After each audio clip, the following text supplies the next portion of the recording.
gravação nesse momento aqui. Boa tarde para todo mundo, né? É um prazer enorme para a gente estar promovendo mais essa sessão de palestra do nosso grupo. O GEDIV, que é um grupo de estudos em diversidade e evolução de plantas, a gente tem como proposta, né, fazer a leitura de artigos científicos. Os artigos estão sendo lançados, né, ou artigos clássicos que são importantes no contexto da formação da pós-graduação. E ao longo da pandemia a gente começou a se reunir, né, frequentemente aí pelo Google Meets. A gente então lançou essa proposta de fazer as sessões abertas, né, e chamar outras pessoas de fora do nosso laboratório, de fora da USP, para participar junto conosco. Esse grupo então ele é formado principalmente por alunos, né, da pós-graduação em botânica da USP. E a gente tem conduzido essa agenda de atividades, convidando, então, as pessoas a participarem com as suas palestras. Então, hoje, né, quem vai estar proferindo a palestra para a gente vai ser a mestre Maria Beatriz de Souza Cortez. A Maria Beatriz, ela possui graduação em Ciências Biológicas pela Universidade de Campinas, e o mestrado também na mesma universidade, e atualmente faz o doutorado na Universidade da Flórida. Para a palestra de hoje, a gente pede que as pessoas mantenham seus microfones, desligados, né? Mas a Maria Beatriz colocou aí disponível a todo mundo que ao longo da apresentação possa, quem quiser fazer alguma pergunta, pode fazer pergunta para ela. Se preferirem, podem fazer também a pergunta pelo chat, né, e a gente pode interromper a Maria Beatriz, né, de uma forma bem tranquila, e para que ela responda as perguntas ao longo da apresentação dela. Se preferirem, também pode deixar as perguntas para o final da apresentação.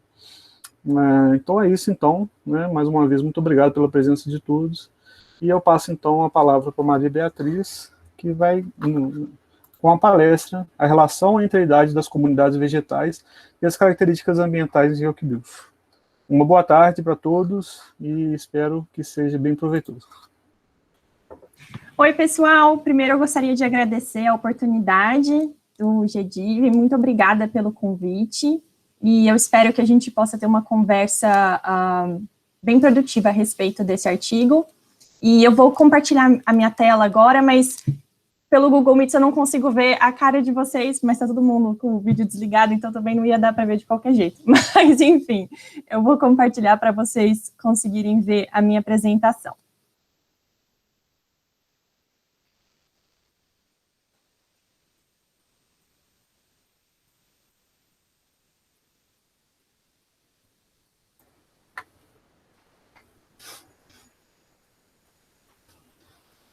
Tá todo mundo vendo? Sim. Já tá aparecendo. Dá para ver.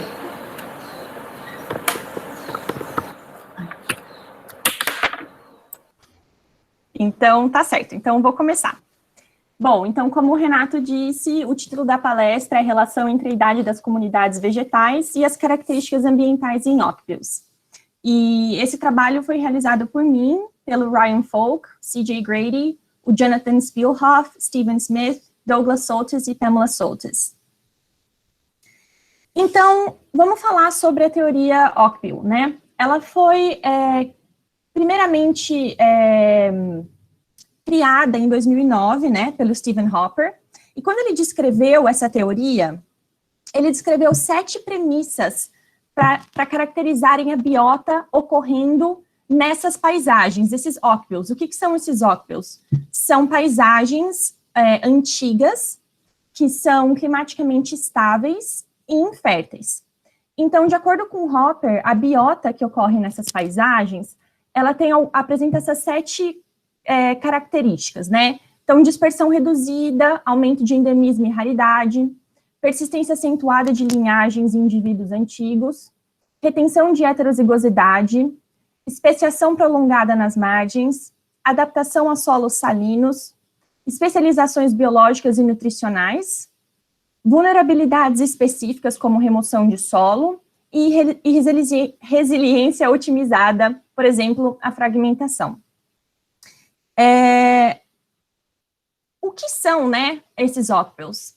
Então, os Ocbils, eles ocorrem intermeados com outras paisagens, então, que seriam os Jodfells, que seriam paisagens opostas aos Ocbils, paisagens jovens, climaticamente instáveis e férteis. E os Ocbils normalmente ocorrem nos topos de montanhas, em solos que são graníticos, lateríticos, ferruginosos e arenosos. Então, não é exatamente fácil de discernir entre um Ocbil e um Jodfell e outros tipos de paisagem, porque eles não têm uma delimitação geográfica clara entre eles, né? E todas essas possibilidades de composição ambiental e de solo fazem com que os Ocbils sejam muito complexos. Quando ele descreveu essa teoria, ele primeiro aplicou a 3 exemplos clássicos, que foram os Pantepuis, o Great Cape Floristic Region, que a gente pode chamar de GCFR, ou só de região do Cabo, para ficar mais fácil para a gente, e o Southwestern Australian Floristic Region, que a gente pode chamar de SWAFR. Depois que essa teoria foi descrita, principalmente pensando nessas áreas, acho que foi cerca de 2016 que começaram estudos especulando que outros lugares no mundo também se encaixariam nessa teoria do Ocbil. E os campos rupestres no Brasil são uma dessas paisagens. E, recentemente, tem ganhado muita notoriedade esse tipo de estudo para entender a teoria do Ocbil nos campos rupestres. Então, tem muitos trabalhos publicados, liderados pelo Silveira e outros pesquisadores que estão interessados nessa teoria e estão tentando entender melhor como ela funciona nos campos rupestres. Bom, a biota, principalmente a biota vegetal nos campos rupestres, ela é normalmente dominada por arbustos e gramíneas, desculpa, nos campos rupestres não, nos Ocbils, e por consequência nos campos rupestres, se a gente entender dessa forma. São dominadas por arbustos e gramíneas e famílias incomuns, por exemplo, Velociaceae, Euryocolaceae, Proteaceae, enfim, e outras também. Existe uma grande diversidade de espécies em todas essas regiões, tanto no SWAFR, quanto na região do Cabo e nos campos rupestres. Um alto nível de endemismo, acho que a gente está bem a par disso, principalmente no campo rupestre, e muitos microhabitats, né, que estão relacionados com essa grande diversidade de espécies e esse alto nível de endemismo. Qual era o nosso objetivo? Né? O nosso objetivo com esse artigo era testar parte da segunda premissa da teoria, que é a persistência acentuada de linhagens antigas em Ocbils. Para isso, a gente focou em 3 áreas distintas. 3 áreas onde tinham sido conduzidos a maior quantidade de estudos relacionados aos Ocbils, que são a região do Cabo e o SWAFR na Austrália, e a região do Cabo, a gente considerou a África subsaariana como a região maior, e os campos rupestres na América do Sul. E para a gente conseguir entender isso, a gente precisou caracterizar ambientalmente essas regiões, tanto no presente quanto no passado, para testar se essas linhagens mais antigas eram mais comuns nos Ocbils, encontrados em cada uma dessas regiões, ou não, ou se existia uma distribuição independentemente de estar relacionada aos Ocbils ou não. E essa nossa abordagem, ela oferece uma perspectiva quantitativa para testar a teoria Ocbil, que é uma perspectiva que, até então, a maior parte dos estudos conduzidos em larga escala foram mais teóricos. E esse é um dos primeiros estudos que leva em conta uma abordagem mais qualitativa, levando em conta um escopo geográfico maior, né? Então, eu vou tentar explicar de uma forma objetiva os passos desse estudo, e depois eu quero falar um pouquinho sobre um mecanismo que possibilitou esse tipo de estudo, né? A tecnologia, vamos colocar assim. Então, para a gente extrair, para a gente conduzir esse estudo, a gente precisava extrair dados filogenéticos e espaciais e dados ambientais, que a gente vai falar em seguida. Para extrair os dados filogenéticos e espaciais, para a filogenia, a gente resgatou a filogenia publicada por Smith and Brown em 2018, incluindo tanto táxons de gimnospermas quanto de angiospermas, e a gente limitou essa filogenia apenas a nomes aceitos. Aí a gente procedeu para fazer um recorte das regiões geográficas de interesse. Então, América do Sul, África subsaariana, maior parte da África subsaariana, e a Austrália. Depois que a gente fez isso, a gente fez o download das ocorrências através das plataformas do iDigBio e do GBIF. E esses downloads foram feitos para esse recorte específico que a gente escolheu para o nosso estudo, né? Essas 3 grandes regiões. Bom, depois disso, a gente precisou filtrar esses dados e a gente usou o LifeMapper, que é uma plataforma que ajuda, assim, demais a deixar os dados mais redondinhos. Quando você está lidando com muitos dados e um estudo de escopo global, a gente sabe que vai ter muito barulho nesses dados e a gente precisa filtrar eles para deixar um pouco melhor, né? Um pouco mais tranquilo de fazer as análises. Então, por exemplo, a gente selecionou ocorrências que eram únicas, um número de ocorrências suficientes para a gente poder modelar depois a distribuição de espécies, ocorrências que foram corretamente designadas. Então, tem muitos, o que eles chamam de flags no GBIF e no iDigBio, que seriam sinalizações nessas plataformas de algum problema com a ocorrência. Então, o datum está errado, ou não tá, ou a coordenada não está precisa, ou está coincidindo com algum centroide, enfim. Aí você elimina esses pontos que são potencialmente problemáticos, e a gente também tentou eliminar pontos que caíam fora da distribuição prevista pelo Plants of the World Online. Então, o Plants of the World Online, ele se baseia na descrição de especialistas sobre a distribuição de determinados táxons. Então, a gente usou isso para poder filtrar, de repente, assim, ai, nossa, tem um táxon A que está ocorrendo numa área que não foi prevista pelos especialistas. Então, a gente eliminava esse táxon, essa ocorrência do nosso pool de ocorrências. Bom, os dados ambientais, a gente selecionou algumas layers do WorldClim, então o BioClim 1, 7, o 12 e o 17, que são temperatura média anual, variação anual de temperatura, precipitação anual e precipitação do bimestre mais seco. A gente também pegou dados de temperatura e precipitação do PaleoClim para poder fazer o que a gente chamou de climatic distance, né? Então, poder entender para poder entender como que o clima variou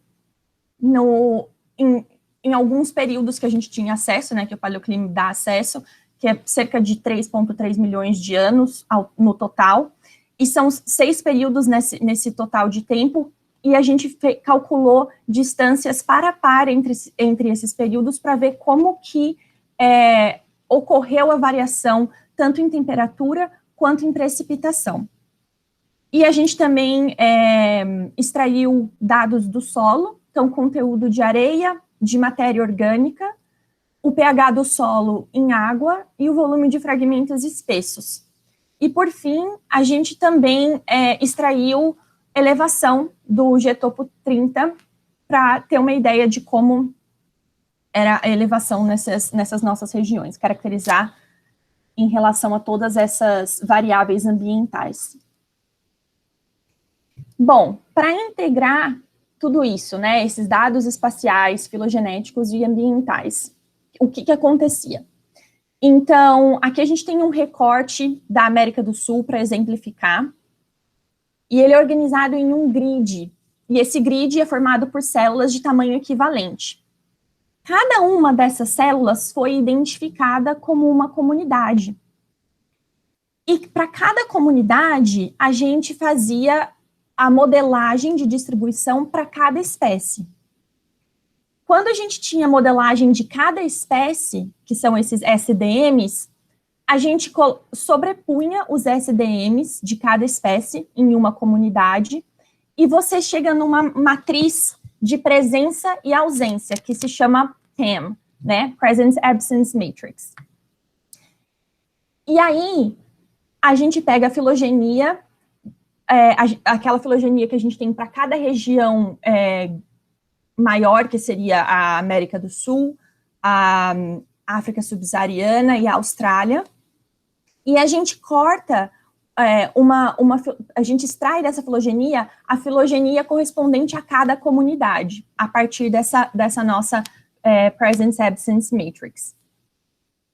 Esses passos também foram feitos no Life Mapper. Em seguida, a gente calculou 2 métricas para poder designar a idade dessas comunidades. Então, uma delas é a Mean Node Height, que eu vou chamar de MNH a partir de agora, para ficar mais fácil, e Mean Tip Age, ou Mean Tip Length, que é o que a gente usa no artigo MTL. Então, o MNH corresponde ao cálculo da média de idades de nós internos de uma árvore. Então, a gente pode ver aqui, por exemplo, que seria FG sobre 2, e a gente teria a gente teria a idade a média de idade desses nós internos. E o MTL corresponde ao cálculo da média de idades dos ancestrais mais recentes de cada ponta da árvore. Então, por exemplo, H e I, a gente somaria, dividiria por 2 para obter a média, e essa seria a média de idades dos ancestrais mais recentes. Após a gente fazer isso, a gente realizou regressões lineares simples e múltiplas, usando a idade das comunidades como variável de resposta e as variáveis ambientais como indicadores. Então, a variável de resposta é a variável que é dependente, as variáveis ambientais seriam as variáveis independentes, né? Essas regressões e gráficos foram feitos utilizando o R, e os mapas foram plotados usando o QGIS. Antes de continuar, eu queria falar um pouquinho sobre o BiotaFi, que é o projeto que possibilitou, na verdade, grande parte dessas análises, né?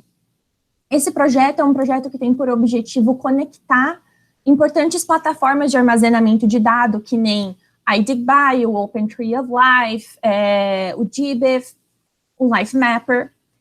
E, através dessa conexão, você tem a integração de diferentes disciplinas. E isso facilita a criação de modelos de distribuição espacial, de análises que integram diferentes disciplinas, como análises macroecológicas, que integram ecologia com sistemática. Então, é uma plataforma muito interessante.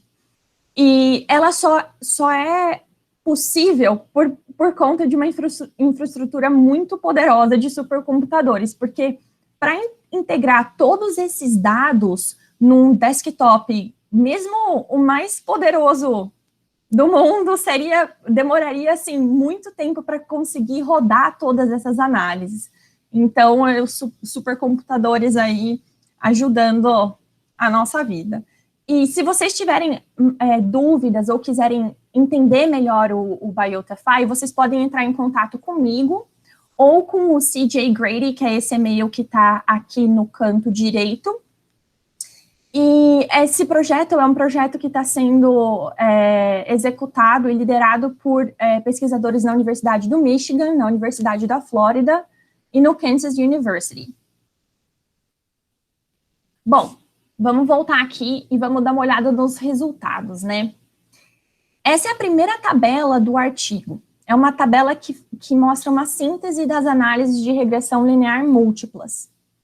Então, como foram feitas essas análises? A gente agrupou as variáveis de 4 formas distintas. Então, primeiro, a gente considerou todas as variáveis simultaneamente, que é essa categoria All Variables.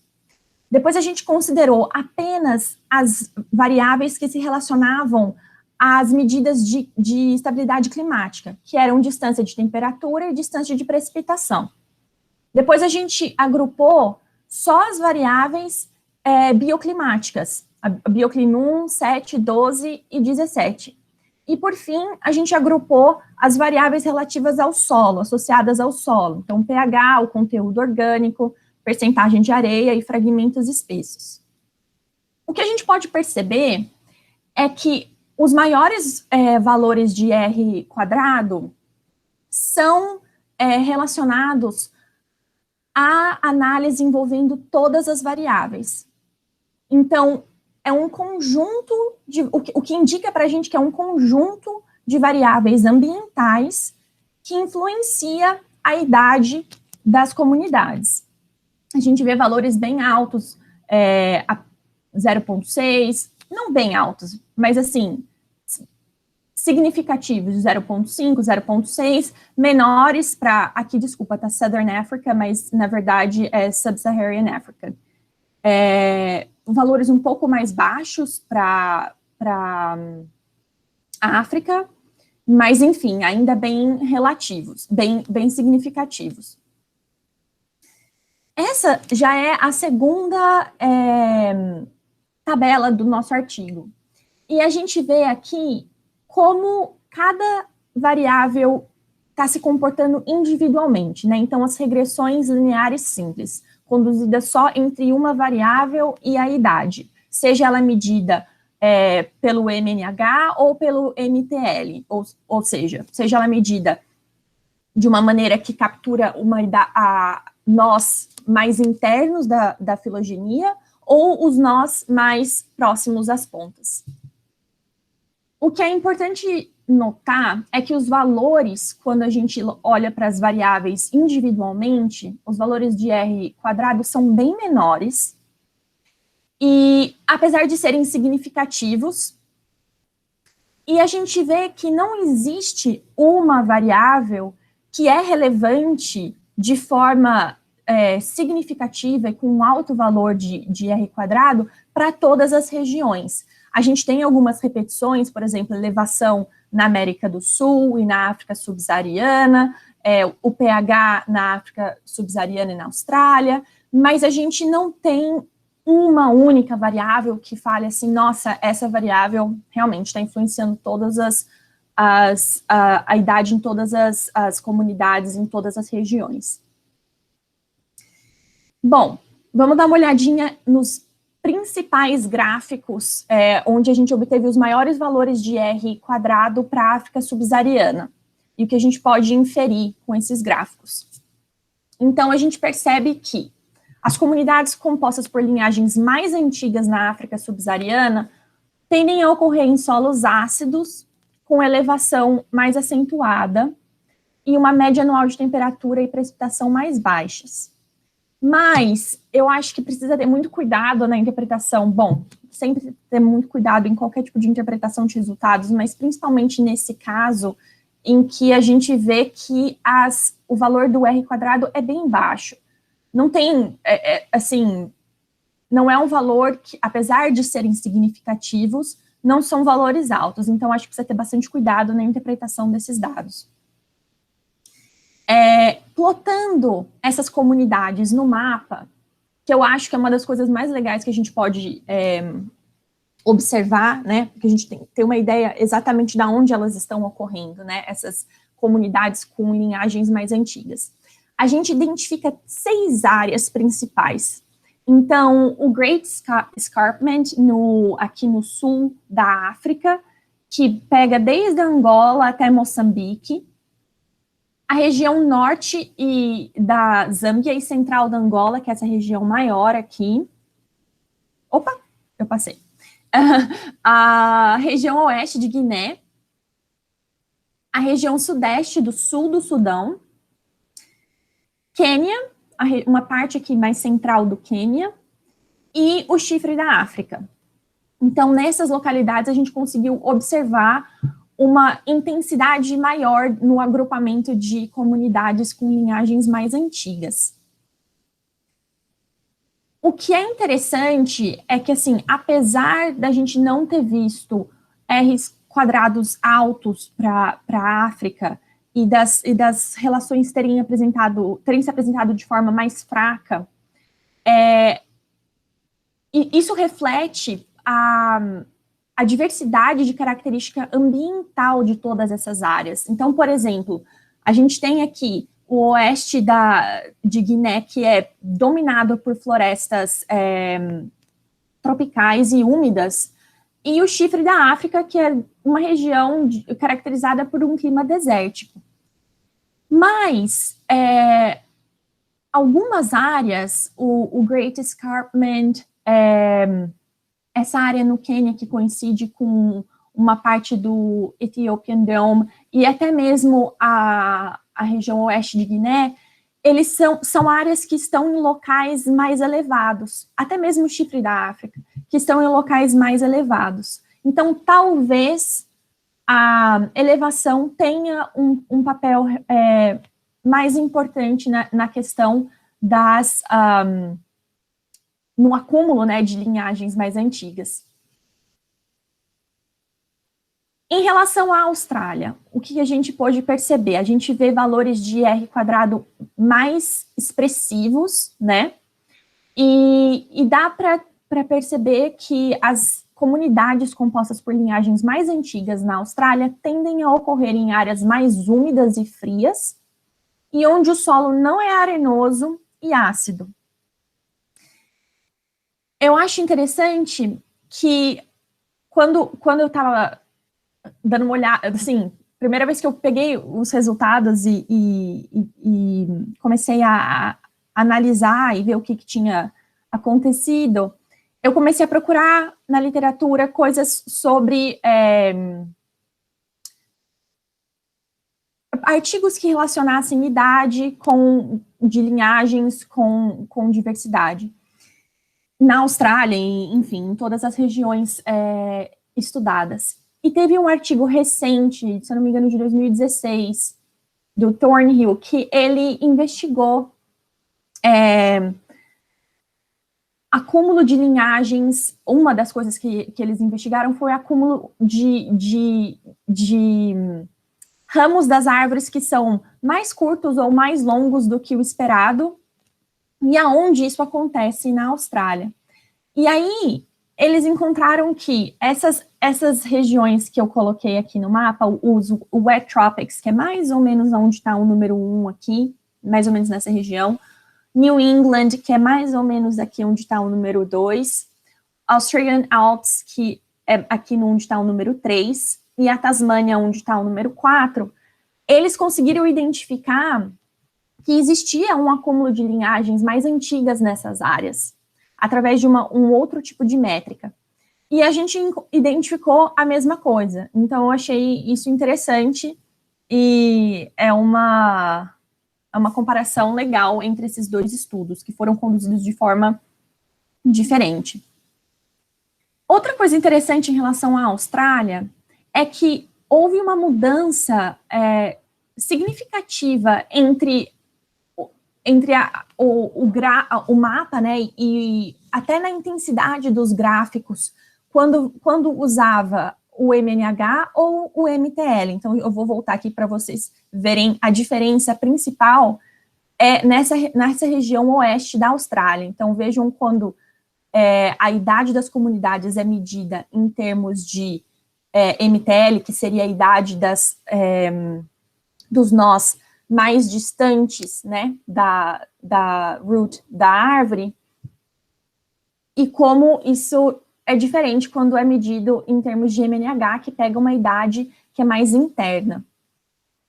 Então, isso dá uma ideia para a gente que a diversificação de Cladus crown Em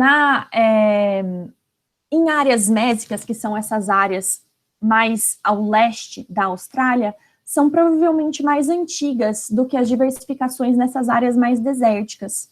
Inclusive, a formação dessas áreas mais desérticas é tida como uma formação mais recente, o que sugere que muitas das linhagens mais antigas nessas áreas provavelmente foi perdida nesse processo de desertificação. E por isso você tem linhagens mais jovens, e a gente pode ver isso aqui, as linhagens mais... A métrica que captura a idade de a parte da árvore que avalia as idades mais jovens, ela tem... Você tem menos linhagens que datam de um ancestral mais antigo. Bom, por fim, na América do Sul. Bom, as comunidades compostas por linhagens mais antigas na América do Sul tendem a ocorrer em áreas mais secas, frias e elevadas, onde o solo é alcalino e contém um elevado volume de fragmentos espessos. Foi muito interessante quando a gente viu esse mapa pela primeira vez, que a gente percebeu que coincidiam, essas comunidades coincidiam com os Andes, principalmente as regiões sul e central dos Andes. E aí a primeira coisa que a gente pensou foi, nossa, mas a gente sabe que os Andes têm uma idade geológica relativamente recente, né? Principalmente comparado com outras áreas da América do Sul, que nem os próprios campos rupestres. Mas, tanto a região sul quanto a região central dos Andes, em relação à região norte, são mais antigos, têm uma formação geológica mais antiga, e existe também uma questão que a questão geológica de formação dos Andes, ela não é tão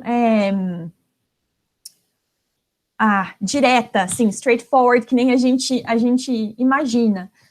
As diferentes altitudes dos Andes, diferentes estratigrafias dos Andes, têm provavelmente origens diferentes, né, de idade. Então, é possível que áreas menos elevadas sejam áreas mais antigas e que essas áreas abriguem linhagens mais antigas também.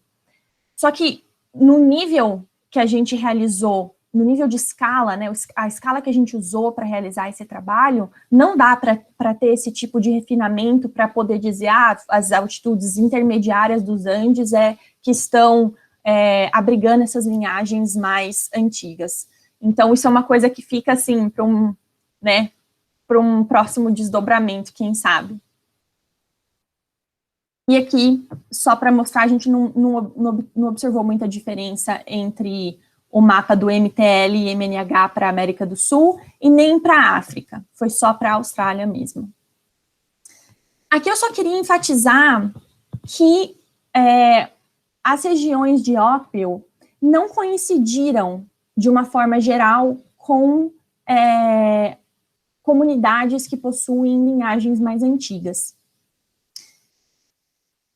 Com exceção, talvez, da região do Cabo, que a gente consegue ver um pouco mais de comunidades mais antigas, mas ainda assim, e isso é mais uma limitação do trabalho, como você precisa fazer o recorte geográfico, você acaba perdendo algumas comunidades das margens. Então, a gente perdeu para a região do Cabo e para o Swaffer, que são bem na costa, né, dessas porções de terra,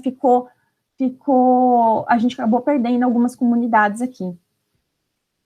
E aqui para o Swaffer a gente vê só algumas comunidades possuindo linhagens mais antigas, mas de uma forma geral não tem uma predominância que seja assim, nossa, realmente tem muitas linhagens, muitas comunidades com linhagens antigas distribuídas em toda a região. Para finalizar, eu queria comentar sobre vieses metodológicos, né? Como qualquer estudo, a gente precisa falar sobre isso. E eu acho que os principais em relação a esse estudo são os dados de ocorrência, porque esses dados não são, assim, completos, não são compreensivos e estão sujeitos a vieses, que são vieses que a gente não pode controlar, que são vieses, por exemplo, na coleta dos dados. A gente sabe que certas áreas são mais coletadas do que outras, e que amostragens desiguais acabam levando à exclusão de algumas áreas do estudo pela falta de dados, porque você precisa de um número mínimo de ocorrências para poder calcular, para poder projetar a modelagem de distribuição das espécies. E a gente usou o iDigBio e o GBIF, mas não são as únicas plataformas de dado de ocorrência online. Tem uma plataforma excelente, que é o RainBio, que é uma plataforma da África, da porção tropical da África, e que já tiveram estudos apontando grandes diferenças entre a quantidade de dados dessa plataforma e o GBIF, e sinalizando que essa plataforma é muito mais completa. Então, seria muito interessante incluir os dados dessa plataforma.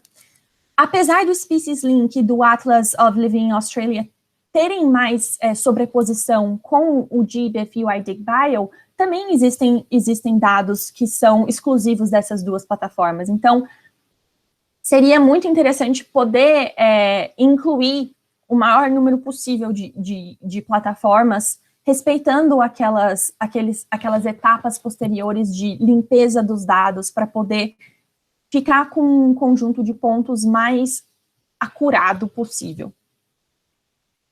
E tem um outro viés, que é a questão da escala, porque a delimitação, a escala que a gente usa é uma escala grande, de aproximadamente 50 por 50 quilômetros de cada comunidade, né? E a gente sabe que os Oakville são áreas relativamente pequenas e recortadas, e, enfim, eles não têm uma delimitação precisa, como já foi dito no início da nossa conversa. Ultimamente, com sensoriamento remoto, tem tido uma esperança de que essa delimitação seja feita de uma forma mais precisa e que isso ajude, né, a entender melhor como que essas paisagens estão distribuídas no espaço geográfico.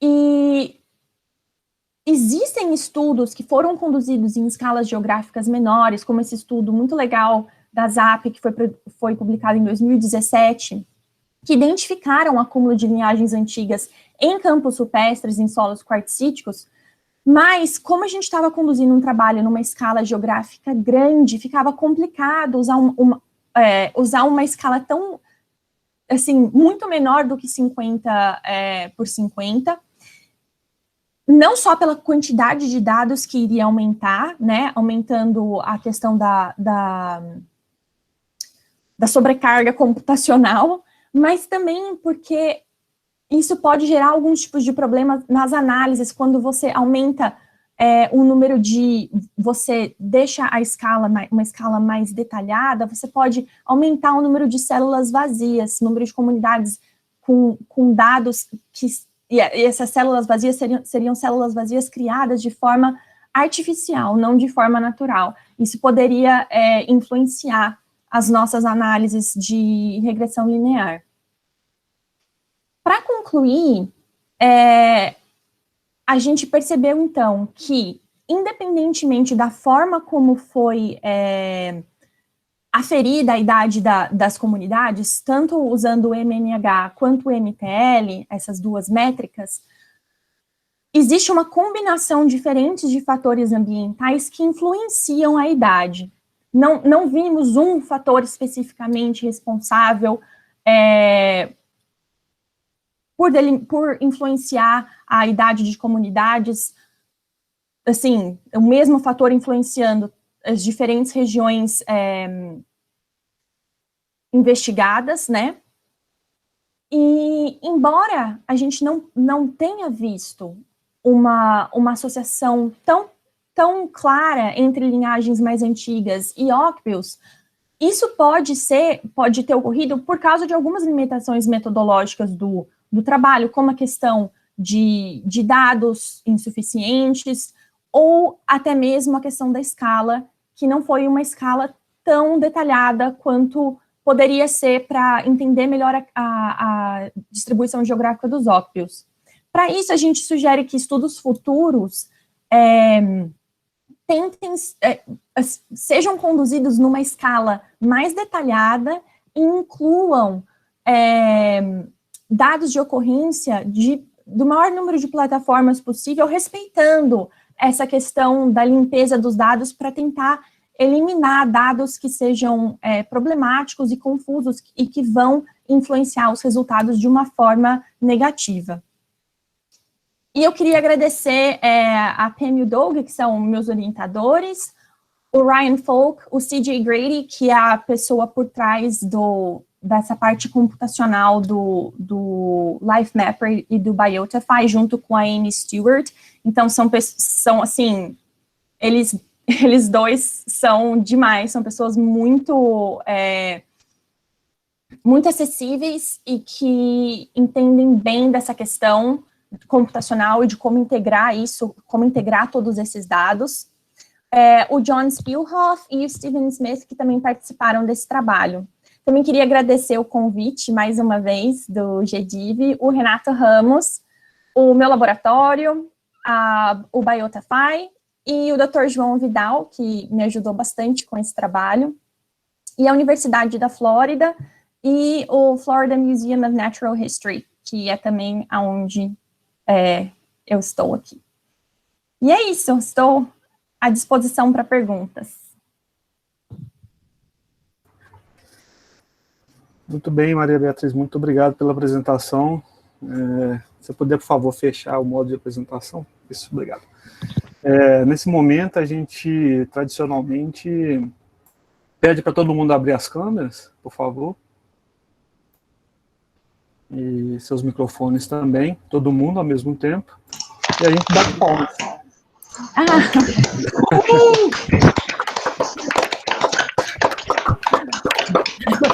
Obrigada.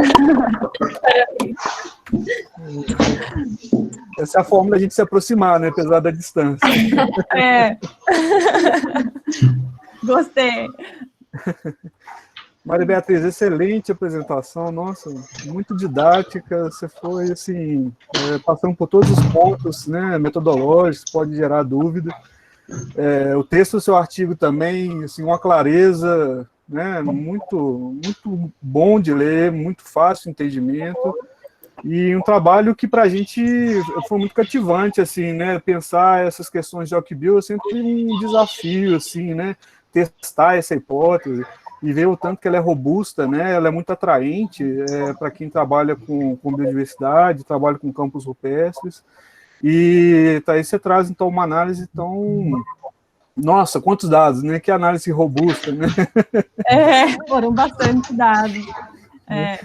E como que foi esse desafio, assim, de delinear isso, né, de definir essas bases, né? Você falou um pouco da questão dos registros, mas também tem as outras variáveis climáticas, as variáveis ambientais, esses dados espacializados, né? Acho que, assim, como que foi esse processo, né, para a gente entender um pouco desse seu cotidiano, né, de produzir isso de uma forma tão robusta? É muito... bom, primeiro eu queria agradecer, né, os comentários. Esse trabalho foi um trabalho muito... Foi feito, assim, pelo grupo mesmo. O CJ e o Ryan foram essenciais para conduzir as análises e para me ajudar a entender melhor, porque eles já trabalham há mais tempo nessa plataforma do Biotify. Porque eu comecei a trabalhar como parte do meu RA nessa plataforma esse ano. E aí, quando houve o convite de fazer um trabalho relacionado aos Ocbills, eu logo pensei nisso. Eu falei, bom, às vezes a gente pode usar essa plataforma, né, e ver uma forma mais objetiva de testar a teoria, com uma forma que seja mais baseada em dados qualitativos. E aí, a gente sentou para conversar sobre essas possibilidades. E, assim, o Biotify e o LifeMapper, eles são plataformas que possibilitam muitas possibilidades. Possibilita o tipo de ocorrência que você quer incluir no seu trabalho. Então, por exemplo, se fosse um trabalho em escalas menores, que fosse conduzido com plots, por exemplo, plots que a gente sabe que as pessoas que já têm uma identificação de coordenada bem precisa, né? Você pode inserir essas próprias coordenadas que foram aferidas por você ou pelo o database desses plots, ou você pega de outros databases, ou você está conduzindo, vamos supor, um trabalho com um taxon apenas, e você coletou todas as amostras, e você que aferiu todas as coordenadas, você pode incluir apenas os seus dados, se você quiser. Então, ele te permite muita flexibilidade. E como primeiro a gente começou com... a América do Sul demorou mais tempo, pela quantidade de espécies, né? Então, foi o CJ quase teve um treco, porque eram muitos dados, a gente ficou um tempão para conseguir ter o retorno desses dados, né? Mas tanto a Austrália quanto a África, a obtenção dos dados foi mais rápida. A da África, a gente suspeita que é pela questão do GBIF não ser uma plataforma tão completa para dados de ocorrências na África. Então, isso, para a gente, foi uma coisa, assim... Porque a gente acabou sabendo disso quando o trabalho já estava, assim, bem encaminhado. Não dava mais tempo de voltar para trás e tentar incluir, porque seria muito legal se a gente conseguisse, mas eram muitos dados, era um volume de dados muito, muito grande. Mas eu suspeito que incluindo esses dados do RainBio, que é essa outra plataforma, a gente pode ter uma ideia bem diferente do que a gente observou agora. Então, isso foi uma coisa que a gente ficou assim, se a gente tivesse mais tempo, a gente poderia ter feito, né? Mas, enfim, a gente tentou focar nas características ambientais que haviam sido discutidas para óculos, como precipitação, né, que fosse uma questão importante em algumas regiões, que nem principalmente no Swafra e na região do Cabo, que você tem esse clima mediterrâneo, onde a precipitação é bem diferente em determinadas épocas do ano, e principalmente na região do Cabo, depois de uma certa... mais para leste da região do Cabo, a precipitação muda completamente, né, o padrão de precipitação, e tem alguns estudos que associaram isso, né, a diferença de precipitação e o padrão de precipitação com as linhagens que eles observam, tanto na região do Cabo, quanto em outras regiões adjacentes.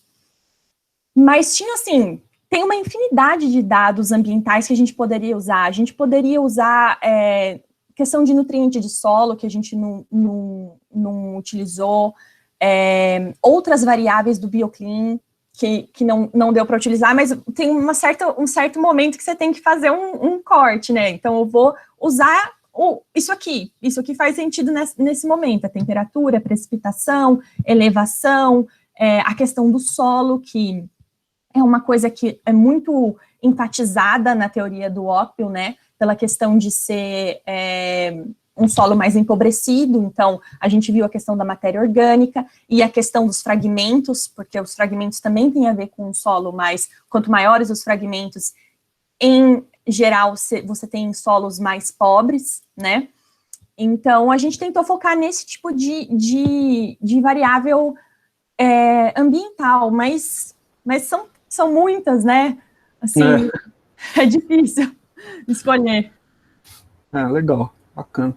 Pessoal, as perguntas estão abertas, se fiquem à vontade, pode abrir o microfone e fazer pergunta, pode levantar a mão, ou pode se inscrever através do chat, ou quem quiser também pode fazer as perguntas ali pelo chat, tá bem? Fiquem à vontade. Se ninguém tiver nenhuma pergunta, eu vou fazer outra pergunta aqui. Então, Maria Beatriz, eu queria realmente, assim, sobre essa questão do viés dos dados, né, eu fiquei me perguntando, assim, se incluir outros grupos, para além de angiosperma, estou pensando em angiosperma com 150 milhões de anos. E aí você incluir outros grupos, você vai ter alguns nós aí talvez mais antigos, né? E no caso, assim, aí puxar um pouco para o nosso lado aqui, né? Pensando nos campos rupestres, né? Que a gente tem pouquíssimas não angiospermas, assim, ou gimnospermas, né? No sentido mais podocarpos, araucária, talvez araucária, enfim, poucas espécies, né? Nos campos rupestres. Você acha que talvez isso pode ter sido uma forma que influenciou os resultados, né, e as análises? Talvez. Como a gente usou a filogenia publicada pelo Smith and Brown, não dava para incluir outras plantas que não fossem gimnospermas e angiospermas, porque a filogenia deles a datada, né, é limitada a esses grupos, e a gente precisava da questão da idade.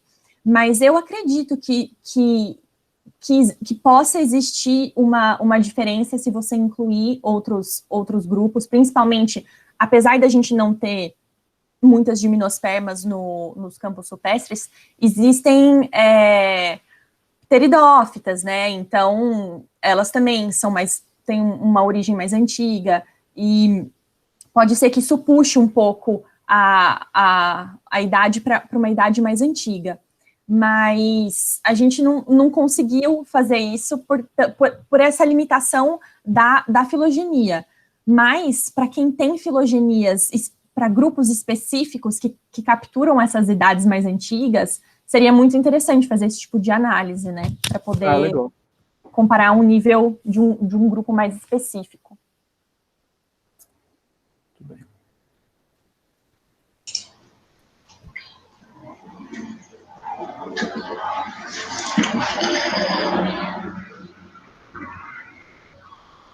O Denis, você quer fazer uma pergunta? Se o microfone está aberto? Abri, vou falar alguma coisa. Bom, primeiramente, parabéns pela sua apresentação, gostei bastante, assim. Obrigada. Muito interessante. Eu fiquei, assim, eu trabalho com campo rupestre, então vou puxar a sardinha para o campo rupestre. Eu gosto do campo rupestre. Eu queria saber, assim, se teria alguma relação entre o acúmulo de linhagens antigas nos campos rupestres com a alta taxa de endemismos. É uma pergunta que já vai para outra questão, assim, mas eu acho que eu queria saber se você poderia ter um link, assim, me falar um link dessa questão. Então, tem um trabalho que foi publicado esse ano pela Thais Vasconcelos, que avalia essa questão do endemismo e da diversificação de linhagens nos campos rupestres. É um trabalho muito interessante. Não sei se você teve a oportunidade de ver esse trabalho. Eu posso passar o link depois para esse trabalho. É um trabalho muito legal. E o que ela observou foi que não existe um padrão, assim... Tá, tudo bem, existe esse alto nível de endemismo, então pode ser que ele esteja relacionado a linhagens mais antigas, que tiveram mais tempo para se diversificar. Sim, eu pensei nisso. Tempo, de dar tempo. Mas ela não observou isso. Ela observou que para algumas linhagens, Velociaceae, talvez, pelo que eu me lembro, foi a linhagem que apresentou um padrão mais antigo, né? De ter um ancestral mais antigo. Mas muitas outras linhagens bem importantes em campos rupestres não apresentaram esse padrão. Então, provavelmente, elas tiveram uma diversificação rápida, né? E essa diversificação rápida ocorreu de forma, assim, bem intensa, né? Porque a gente sabe que tem muitas espécies endêmicas em campo rupestre, mas ela não observou um padrão único que pudesse caracterizar essa região. Mas faz sentido isso que você falou, de ter mais tempo, né, para se diversificar, mas também mais tempo para ocorrerem, né... novas espécies, aparecerem novas espécies ali também. E também eventos de extinção, né? Então, sim. Ela identificou isso, que eu achei bem interessante. Mas é uma boa pergunta. Tá, obrigado.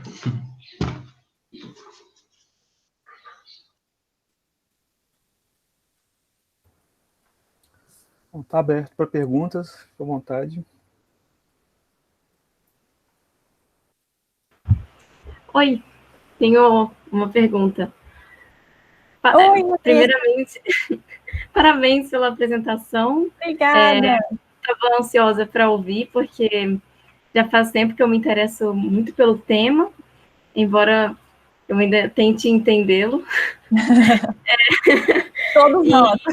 Nossa, e aí eu acho que vai ser legal da gente trocar uma ideia, porque, primeiramente, assim, essas premissas da teoria de Ocke-Bills, que às vezes me deixam um pouco intrigada, eu não sei se eles, na verdade, estão avaliando uma paisagem ou linhagens, né, conjuntos de linhagens, então, às vezes, eu não sei se eu compreendo muito bem qual é o limite, né, dessas definições. E uma das coisas que mais me deixa, assim, curiosa é a questão de clima estável e linhagens antigas.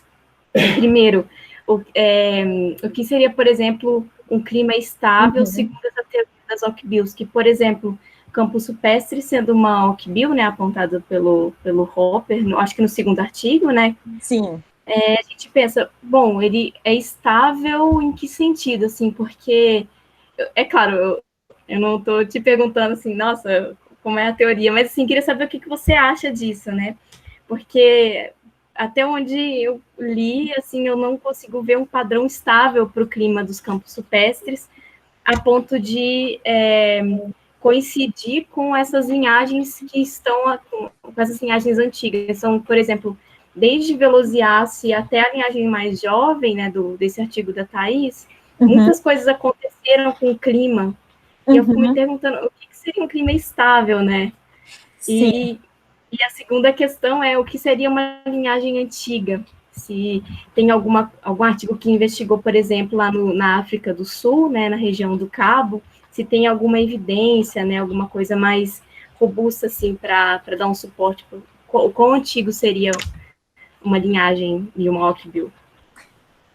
Você levantou 2 pontos importantíssimos, que é a questão do que é uma área estável climaticamente, né? E a questão do que é uma linhagem antiga. Então, pelo que eu consigo entender da teoria, as áreas climáticas estáveis são áreas de formação geológica mais antiga, que é o caso dos campos rupestres, que foram formados há muitos milhões de anos atrás, comparado, por exemplo, com os Andes, que são bem mais recentes, né? Cerca de entre 20 a 10 milhões de anos, os campos rupestres 500, é uma coisa bem diferente. Mas isso não significa que não houveram disturbances. Eu gosto desse termo, porque eu acho que em português eu acho difícil a gente achar uma palavra que nem essa. Eu acho essa palavra muito boa. Não tiveram esse tipo de alteração é bom também. Não teve esse tipo de alteração num período de tempo mais recente. É difícil você dizer isso, né? Porque a gente não tem necessariamente, a gente não descobriu uma forma ainda de avaliar isso. A gente não sabe nem se a forma como a gente avaliou a diferença climática é uma forma que captura exatamente o que aconteceu, porque esses dados paleoclimáticos, eles são muito, assim, é um chute. Quanto mais tempo, menos precisos, né? Exatamente. E assim, os dados que a gente usou vão até 3,3 milhões de anos atrás, que nem é uma idade tão antiga assim, né? Então, eu acho que esse é um ponto muito importante. Enquanto a gente não tiver uma forma mais precisa de aferir esses dados paleoclimáticos, vai ser difícil de afirmar, apesar de que é difícil de afirmar qualquer coisa, enfim, mas assim, na ciência, mas vai ser difícil de ter uma ideia mais clara do que é variação climática, né, e estabilidade ou instabilidade climática. Eu acho que é mais a questão, talvez o nome não seja muito preciso. Eu acho que é mais não é tanto uma questão de talvez estabilidade, mas assim, é relacionado à questão da formação, né, geográfica, mas também tem a questão, por exemplo, que eles comentam na teoria, de serem áreas mais centrais, em que, não, ao contrário, áreas que são influenciadas por maritimidade e que não teriam uma variação tão alta, assim, de clima, mas os campos rupestres não são assim, né? Então, assim, é complicado. E a questão, agora, abordando o segundo ponto, a questão da idade de uma linhagem é muito relativa. Existem diversas formas que você pode dizer que uma linhagem é antiga ou uma linhagem não é antiga, né? Assim, formas de avaliar e de medir isso. Então, a gente escolheu essa questão dos nós mais profundos e dos nós mais superficiais na filogenia, mas existem outras formas também que poderia ser aferida a idade, né? E o que é uma linhagem antiga? É uma linhagem de 60 milhões de anos? É uma linhagem de 80 milhões de anos? É uma linhagem que surgiu com o surgimento do ancestral comum de angiospermas ou do ancestral comum das plantas de uma forma geral? Então, é difícil você estabelecer um limite. Como qualquer teoria, né, é difícil nessa fase que é uma teoria recente, ela foi publicada em 2009, e é uma teoria que é difícil de você realizar estudos de uma forma mais global que testem essa teoria, porque numa escala menor, por exemplo, você tem trabalhos que mostram indivíduos de algumas espécies de Velociaceae que são, assim, tem 500 anos, ou jacarandá, que tem não sei quantos mil anos, ou até linhagens específicas de Proteaceae, que são linhagens antigas, mas num escopo, assim, que a gente tente generalizar, fica mais difícil. Então, eu acho que esses dois pontos são pontos bem importantes para se ter em mente. Obrigada. Posso aproveitar o gancho? Claro! Eu queria muito te perguntar uma coisa. Se você tivesse que vender o peixe da teoria das Ocbils, o que você falaria? E se você tivesse que criticar essa teoria, o que você falaria? É porque, assim, você fez uma baita de uma revisão, foi a fundo no tema, então ia ser muito legal saber isso de você. Nossa, Deus, mas você coloca a nossa convidada no sinuca de bico. Assim. Nossa, gravando. Nossa, se você quiser, você não precisa falar os pontos negativos. Brincadeira.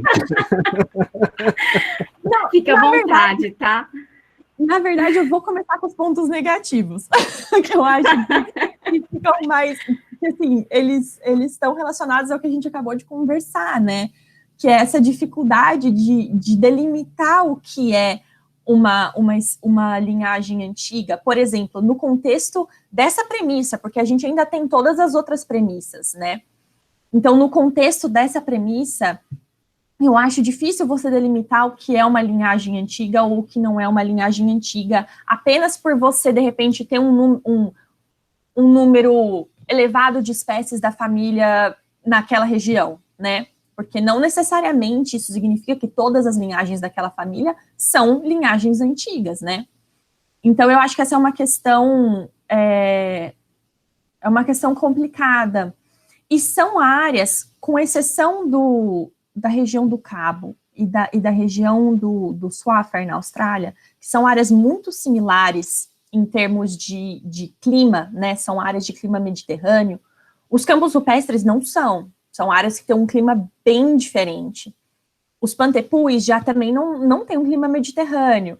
Então, assim, começa a ficar um pouco mais difícil de você expandir, né, todas essas premissas, porque elas são tão relacionadas com a caracterização ambiental do local, né? A teoria, ela é baseada na caracterização ambiental, de idade geológica, da questão climática, e da questão de fertilidade ou infertilidade de solo. Outra coisa é que tem espécies que são, assim, você vê diversidade de espécies alta tanto em áreas onde você tem, que são mais jovens, que tem um solo mais fértil, quanto em áreas que são mais antigas, que tem um solo mais infértil. Então, é difícil você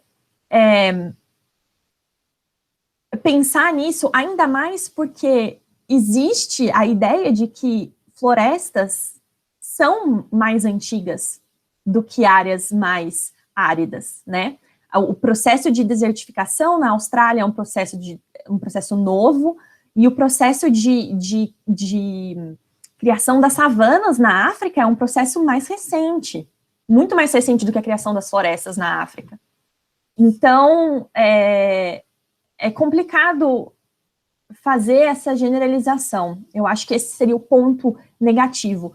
O ponto positivo é que eu acho que ela estimula esse tipo de investigação que começa a integrar diferentes aspectos ambientais, aspectos ecológicos, aspectos sistemáticos, que eu particularmente gosto de trabalhos interdisciplinares, gosto de trabalhos que misturam áreas diferentes, que tentam entender, assim, tentam capturar uma ideia mais holística, né, coisas mais, talvez, ecológicas, vamos dizer assim, né, mas eu acho que esse tipo de teoria incentiva esse trabalho, e nesse contexto eu acho que ela é muito importante. E ela chama atenção, tem uma segunda questão que eu acho interessante.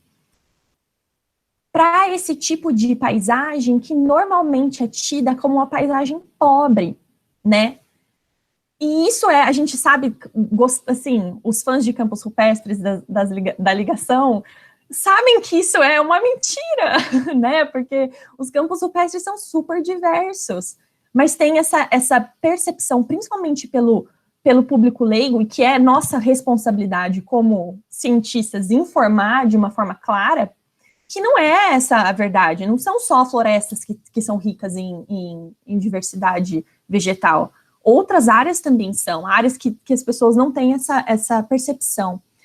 E para a questão de conservação, isso é muito importante, porque é o tipo de conservação numa área que tem uma característica de um solo mais infértil, uma área mais seca, por exemplo, vai ser diferente do tipo de conservação de florestas. Eu estava lendo um artigo sobre isso há um tempo atrás, explicitando, por exemplo, que talvez para campos rupestres fosse mais interessante diversas áreas de proteção menores, mas que fossem assim, mais áreas do que uma área única mais extensa, porque a gente tem esses endemismos que são restritos a determinados picos, né? Tem espécies que são restritas a determinados picos.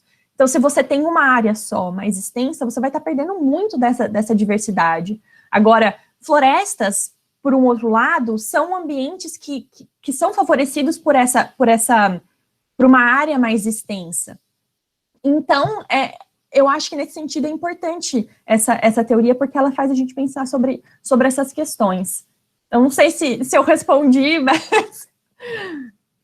Nossa, muito bom Respondeu mesmo. muito bem. Obrigada. Imagina. Não, o que eu acho legal é que assim, você traz várias questões que a gente vem discutindo no grupo assim, já há muito tempo, né? Essa questão dos Andes, né? Realmente é um mito, talvez, que a gente fica com ele presente assim, 8 milhões de anos, 10 milhões de anos, mas assim, a gente está falando do processo de formação dos Andes mais a norte, né? Talvez seja mais recente, que a porção central e a sul, ela é mais antiga, né? Então faz muito sentido dessas linhagens mais antigas estarem presentes ali nos Andes, quando a gente ultrapassa um pouco essa informação que ela é muito presente no nosso cotidiano, né? E Sim. esse aspecto que você traz das perturbações, eu acho importantíssimo a gente falar sobre isso, né? E talvez um pouco, desmistificar um pouco esse monolito que é essa teoria dos Oakvilles, né? E que realmente, assim, pensar campo rupestre, como você colocar no artigo lá, eu acho que nos dados do Schaefer, né, no caso Schaefer, lá de 400 milhões de anos, que a gente tem que, talvez, pensar assim, o que é a idade geológica de rocha, mas o que é a idade daquela paisagem, né? Talvez as paisagens elas não tenham um tempo de permanência, de estabilidade tão longa, né, que garanta a efetividade dessas teorias, né? Sim. Um pouco comentário também, assim, para puxar na conversa. Não, muito. Eu acho essa teoria muito interessante. Foi assim, na verdade, a primeira vez que eu entrei em contato com ela foi no começo do meu doutorado. E aí acabou que eu achei interessante, conversei um pouco sobre ela, mas assim, como não é a área de interesse dos meus orientadores, eles trabalham mais com outras áreas, a gente acabou conversando um pouco, mas assim, não levou a conversa para frente.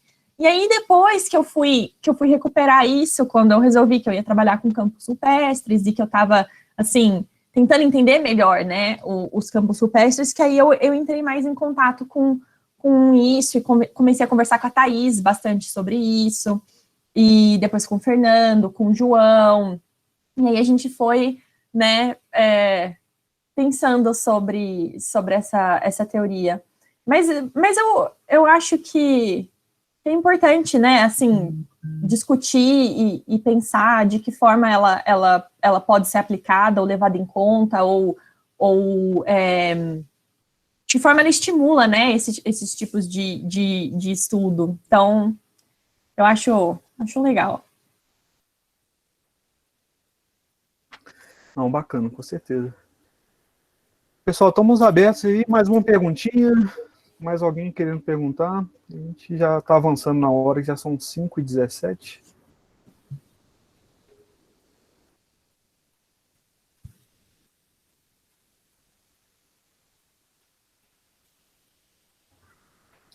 Esse silêncio tem horas, eu não sei se as pessoas estão pensando o que elas vão perguntar ou se a gente já está satisfeito já da discussão, que está muito boa, inclusive. Esse silêncio é sempre... Eu também, frequentemente, estou do outro lado, né, assistindo as palestras. Eu sempre fico pensando, mas, nossa, tem tanta coisa... Às vezes a pessoa fala tanta coisa e você não consegue processar tudo ao mesmo tempo, né? Mas é bom. Eu tenho uma curiosidade para tirar, assim. Claro! Eu gostei muito da tua apresentação. Praticamente todas as dúvidas foram tiradas na hora da apresentação, assim. Aí só sobrou a dúvida, porque vocês dizem lá na conclusão que a altitude que está correlacionada com essa ocorrência das linhagens mais antigas. Será que tem alguma relação com essas teorias de refúgios? É uma possibilidade, é uma coisa que eu já pensei para os campos rupestres especificamente, né? Mas como tem um problema que eu vejo com isso, por exemplo, que é na região do Swaffham, na Austrália, não é uma região de altitude. Então, é uma coisa que assim, tanto é que você percebe que a elevação não foi um fator determinante para os dados da Austrália, né? Mas foi bem determinante no caso da América do Sul, e teve uma relevância no contexto da África, levando em conta que os valores para a África foram valores bem menores do que os observados para as outras áreas. Mas eu já pensei nessa questão do refúgio também, e eu acho que é uma coisa que faz sentido aqui, principalmente para a gente, né, no contexto da América do Sul, que eu gosto de puxar a sardinha para a gente. Então para a gente, eu acho que faz sentido. E talvez para a região do Cabo, que realmente tem uma questão de altitude ali também. Não tão expressiva, que também é do campos rupestres também não é, né? Mas os pantepus são. Os pantepus também tem essa questão da elevação. Então, não sei. Mas é uma coisa a se pensar, com certeza, a questão do refúgio.